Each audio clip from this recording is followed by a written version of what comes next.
सभी विद्यार्थियों का पुनः आपके अपने इस YouTube चैनल में बहुत बहुत स्वागत है। जिला समान परीक्षा के तहत अर्धवार्षिक परीक्षा के प्रश्न पत्र हम हल कर रहे थे और इसी अर्धवार्षिक परीक्षा के तहत आज हम बात करने वाले हैं कक्षा 12 के राजनीति विज्ञान के पेपर का। और ये राजनीति विज्ञान का पेपर बिल्कुल मैं आपको यहाँ पूरी तरह से सोल्व करवाने वाला हूँ। और ये सीकर जिले का पेपर है, जहाँ पर अभी राजनीति विज्ञान का पेपर नहीं हुआ है, वहाँ इस पेपर में से भी प्रश्न मिल सकते हैं। आपको इसकी जो पैटर्न है वो पता चल जाएगा, इसलिए आप वीडियो पूरा देखिए। सभी प्रश्नों के उत्तर बताए गए हैं। सबसे पहले पहला प्रश्न देखेंगे कि सही विकल्प का चयन करना, जिसमें पहला प्रश्न है यूरोपीय संघ की मुद्रा क्या है। यूरोपीय संघ की मुद्रा यूरो है, ऑप्शन नंबर ए सही। 1977 के लोकसभा चुनाव में कांग्रेस पार्टी को कितनी सीटें मिली थी? इसका सही उत्तर है ऑप्शन बी 154 सीटें। कितनी? 154 सीटें मिली थी। इसके बाद देखिए प्रश्न संख्या 3, भारतीय संविधान का कौन सा अनुच्छेद विदेश नीति का आधार है? अनुच्छेद जो 51 है वो विदेश नीति का आधार है। पंडित नेहरू की विदेश नीति के उद्देश्य थे कौन कौन से? कठिन संघर्ष से प्राप्त संप्रभुता को उत्साही रखना, क्षेत्रीय अखंडता को बनाए रखना, तेज रफ्तार से आर्थिक विकास करना। तो ऑप्शन नंबर डी बिल्कुल सही है, क्योंकि सारे विकल्प सही हैं। इसके बाद देखिए पांचवा प्रश्न कि भारत की परमाणु नीति का उद्देश्य क्या है? पहले प्रयोग नहीं, परमाणु निशस्त्रीकरण के प्रति वचनबद्धता, भारत अपनी रक्षा के लिए हथियार रखेगा। तो इसमें भी सारे ही ऑप्शन सही है, डी वाला विकल्प अपना सही हो जाएगा। भारत ने 1971 में किस देश के साथ 20 वर्षीय मैत्री संधि की थी? तो ये जो देश है ऑप्शन नंबर ए सही है, सोवियत संघ यानी रूस, इसके साथ हमने ये 20 वर्षीय संधि की थी। दूसरा प्रश्न है रिक्त स्थानों की पूर्ति कीजिए, जिसमें से पहला है चौधरी चरण सिंह ने खालिस्तान पार्टी की स्थापना की थी। कौन सी पार्टी की स्थापना की? यहाँ रिक्त स्थान पे आ जाएगा जनता दल। जी हाँ, जनता दल की स्थापना चौधरी चरण सिंह ने 1977 ईस्वी में की थी। दूसरा रिक्त स्थान देखिए 1967 में कांग्रेस नेताओं के एक प्रतिष्ठित समूह को खालिस्तान कहा जाता था। इनको क्या कहते थे?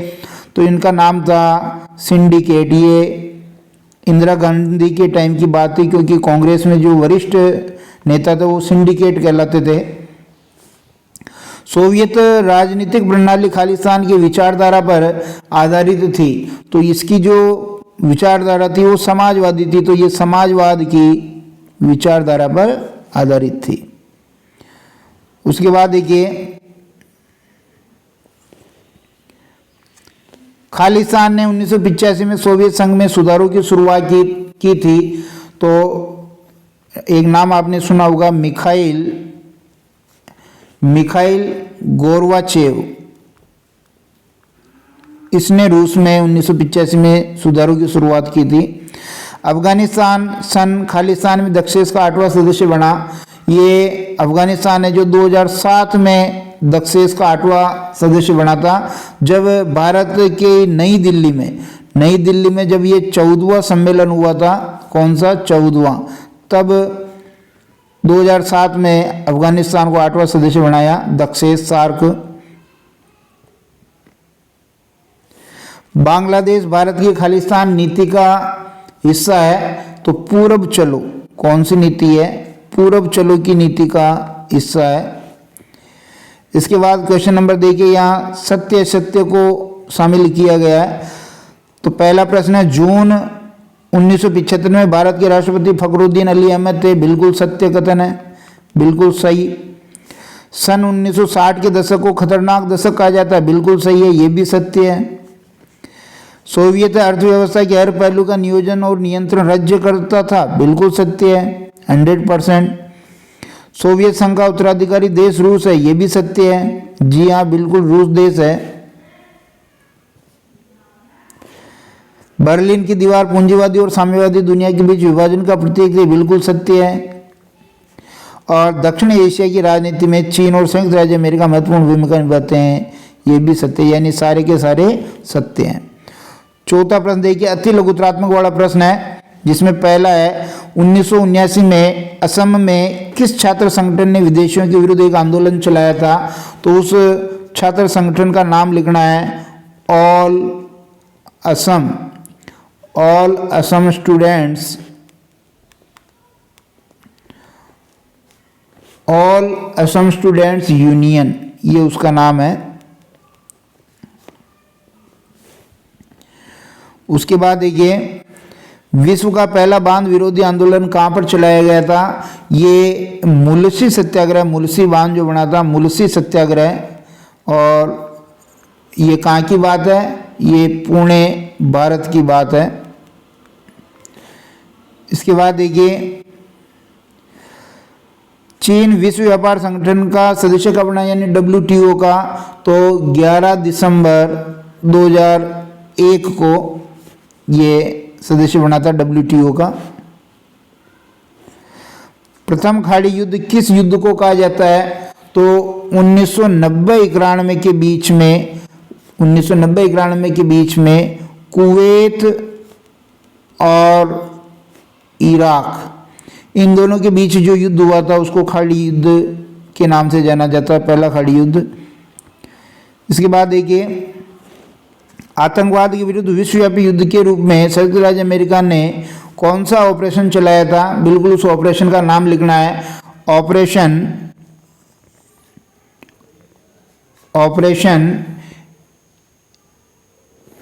एंड्यूरिंग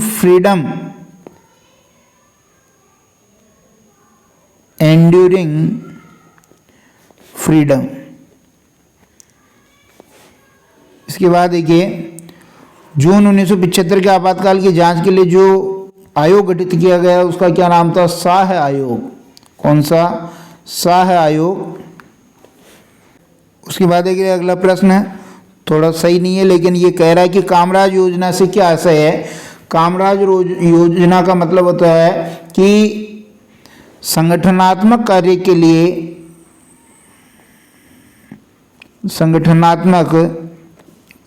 के लिए मंत्री पद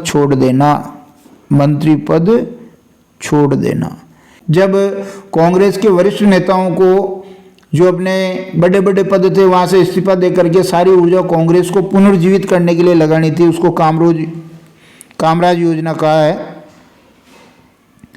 उसके बाद देखिए, कौन से आम चुनावों के परिणाम को तत्कालीन राजनीतिक पर्यवेक्षकों ने राजनीतिक भूकंप की संज्ञा दी थी?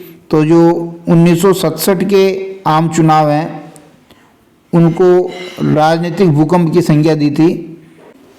ISI किस देश की खुफिया एजेंसी का नाम है? ये पाकिस्तान की खुफिया एजेंसी का नाम है, पाकिस्तान। और पंजाब में अमन कायम करने की दिशा में 1985 में कौन सा समझौता हुआ था? पंजाब में राजीव लोंगोवाल समझौता हुआ था, राजीव लोंगोवाल ये समझौता हुआ था शांति बनाए रखने के लिए। इसी प्रकार देखिए, ये लघुत्रात्मक प्रश्न है, जैसे क्षेत्रवाद के उदय के कोई दो कारण बताइए। विकास के केरल मॉडल में किन तत्वों पर जोर दिया गया? जोनिंग या इलाकाबंदी की नीति से क्या आशय है? टिकाऊ विकास से क्या आशय है? आसान शैली से आप क्या समझते हैं, स्पष्ट कीजिए। फिर देखिए, बैंड वैगन राजनीति को स्पष्ट कीजिए। भारत के स्वतंत्र होते उसके समक्ष कौन कौन सी चुनौतियाँ थी वो लिखनी है। कांग्रेस की सामाजिक और विचारधारात्मक संगठन के रूप में संक्षिप्त विवेचना करनी है। सुरक्षा की पारंपरिक एवं अपारंपरिक धारणाओं को उदाहरण से ही समझाना है। निबंधात्मक प्रश्न में गठबंधन की राजनीति के उदय का हमारे लोकतंत्र पर क्या असर पड़ा उसको समझाना है। और 1989 के बाद भारतीय राजनीति के मुख्य मुद्दे क्या रहे, इन मुद्दों के राजनीतिक दलों के आपसी जुड़ाव के कौन से रूप सामने आए।